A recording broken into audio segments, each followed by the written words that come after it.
अंबेडकर और श्रीकांत झिचकर, शिक्षा में कौन सबसे महान। नमस्कार दोस्तों, प्रकाश शाक्या ऑफिशियल में आपका स्वागत है। दोस्तों, आज हम एक बहुत ही महत्वपूर्ण विषय पर बात करने जा रहे हैं, शिक्षा। लेकिन सिर्फ शिक्षा नहीं, बल्कि शिक्षा का असली मतलब क्या है, ये समझने की कोशिश करेंगे। आज हम दो महान हस्तियों, बाबा साहेब भीमराव अंबेडकर और श्रीकांत झिचकर के जीवन और शिक्षा के माध्यम से इस सवाल का जवाब ढूंढने की कोशिश करेंगे। बाबा साहेब, जिन्होंने अपनी शिक्षा को एक हथियार बनाकर समाज की बुराइयों से लड़े, या श्रीकांत झिचकर, जिन्होंने शिक्षा के क्षेत्र में कई ऊंचाइयां हासिल की। कौन ज्यादा शिक्षित था? क्या सिर्फ डिग्रियां ही शिक्षा का पैमाना होती हैं, या फिर शिक्षा का असली मकसद कुछ और है? दोस्तों, बाबा साहेब के जीवन पर नजर डालें तो एक बात बिल्कुल साफ है, उन्होंने शिक्षा को सिर्फ डिग्रियां हासिल करने का जरिया नहीं समझा। उनके लिए शिक्षा एक हथियार थी, एक ऐसा हथियार जिससे वो समाज में फैली असमानता, छुआछूत जैसी बुराइयों से लड़ सके। बाबा साहेब का जन्म एक ऐसे समय में हुआ था जब दलित समाज शिक्षा से वंचित था। उन्हें बचपन से ही भेदभाव का सामना करना पड़ा, लेकिन उन्होंने हार नहीं मानी। कठिनाइयों का सामना करते हुए उन्होंने न सिर्फ देश में बल्कि विदेशों में भी शिक्षा हासिल की। उन्होंने अपनी डिग्रियों को दीवारों पर नहीं सजाया, बल्कि उनका इस्तेमाल समाज को जागरूक करने, लोगों को उनके अधिकारों के प्रति जागरूक करने के लिए किया।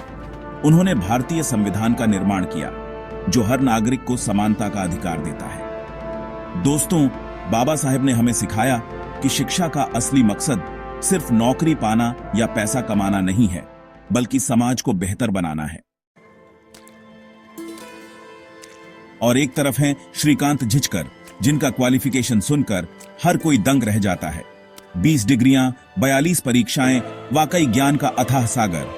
डॉक्टर से वकील, अर्थशास्त्री से लेकर इतिहासकार तक श्रीकांत जी ने हर क्षेत्र में अपनी प्रतिभा का लोहा मनवाया। उनकी शिक्षा का दायरा बहुत व्यापक था। उन्होंने अलग अलग विषयों को पढ़ा, समझा और अपनी एक अलग पहचान बनाई। लेकिन दोस्तों, यहां एक सवाल उठता है, क्या सिर्फ डिग्रियां ही काफी होती हैं? क्या सिर्फ ज्ञान होना ही शिक्षा का उद्देश्य है? श्रीकांत जी ने अपने ज्ञान का इस्तेमाल समाज कल्याण के लिए किया, राजनीति में हिस्सा लिया, लेकिन क्या उनका योगदान बाबा साहेब जितना व्यापक और प्रभावशाली रहा? शिक्षा सामाजिक परिवर्तन का माध्यम। दोस्तों, यहां हम एक बहुत ही महत्वपूर्ण मोड़ पर आते हैं।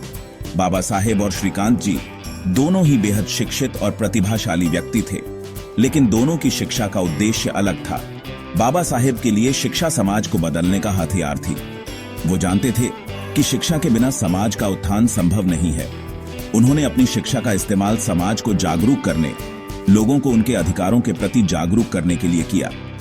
वहीं श्रीकांत जी की शिक्षा का उद्देश्य ज्ञानार्जन और व्यक्तिगत विकास ज्यादा था। उन्होंने अलग अलग क्षेत्रों में अपनी प्रतिभा दिखाई, लेकिन उनका सामाजिक प्रभाव बाबा साहेब जितना व्यापक नहीं था। दोस्तों, असली शिक्षा वो होती है जो हमें इंसान बनाती है, जो हमें समाज के प्रति संवेदनशील बनाती है, जो हमें दूसरों की मदद करने के लिए प्रेरित करती है। आपकी शिक्षा, आपका उद्देश्य। दोस्तों, ये सवाल हम सभी के लिए बहुत जरूरी है। शिक्षा का असली मकसद क्या है? क्या हम सिर्फ डिग्रियां हासिल करने के लिए पढ़ाई कर रहे हैं, या फिर हमारी शिक्षा का कोई बड़ा उद्देश्य भी है? क्या हम बाबा साहेब की तरह अपनी शिक्षा को समाज की भलाई के लिए इस्तेमाल कर रहे हैं? क्या हम अपने ज्ञान का इस्तेमाल दूसरों की मदद करने, समाज को बेहतर बनाने के लिए कर रहे हैं? ये सवाल हर उस व्यक्ति को खुद से पूछना चाहिए जो शिक्षा ग्रहण कर रहा है, क्योंकि दोस्तों, शिक्षा एक ऐसी शक्ति है जो दुनिया बदल सकती है। सच्ची शिक्षा, आत्मज्ञान का मार्ग। दोस्तों, सच्ची शिक्षा वो नहीं होती जो हमें किताबी ज्ञान देती है, बल्कि वो होती है जो हमें आत्मज्ञान देती है। बाबा साहेब ने हमें यही सिखाया। उन्होंने हमें सिखाया कि शिक्षा का असली मकसद सिर्फ नौकरी पाना या पैसा कमाना नहीं है, बल्कि खुद को पहचानना है, अपने अंदर के इंसान को जगाना है। तो दोस्तों, आइए हम सब मिलकर ये प्रण करें कि हम अपनी शिक्षा का इस्तेमाल सिर्फ अपने लिए नहीं, बल्कि पूरे समाज की भलाई के लिए करेंगे। शिक्षा जीवन का सार। दोस्तों, शिक्षा जीवन का सार है, लेकिन शिक्षा का असली मतलब समझना बहुत जरूरी है। बाबा साहेब और श्रीकांत जी दोनों ही महान हस्तियां थीं, लेकिन उनकी शिक्षा का उद्देश्य अलग था। आपको कौन सी राह चुननी है? ये आपको खुद तय करना है। वीडियो पसंद आया हो तो लाइक, शेयर और सब्सक्राइब जरूर करें। प्रकाश शकिया ऑफिशियल के साथ बने रहे। धन्यवाद।